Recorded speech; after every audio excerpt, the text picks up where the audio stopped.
I think the association is that pregnancy is a happy time. Women tend to be young, they're healthy, we expect good outcomes.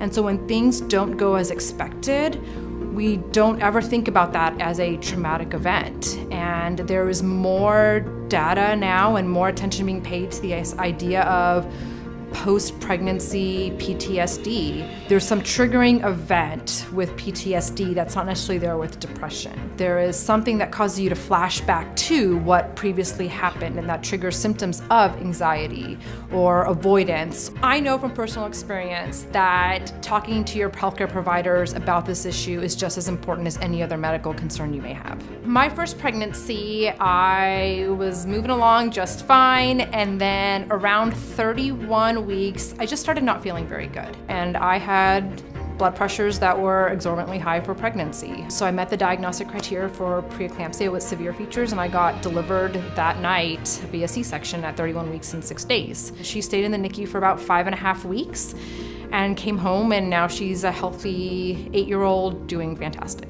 Then I got pregnant the second time, and I remember the first prenatal care visit I went to the second time, and my heart started racing, and the nurse took my blood pressure, and it was high. And she looked at me and she said, "Are you okay?"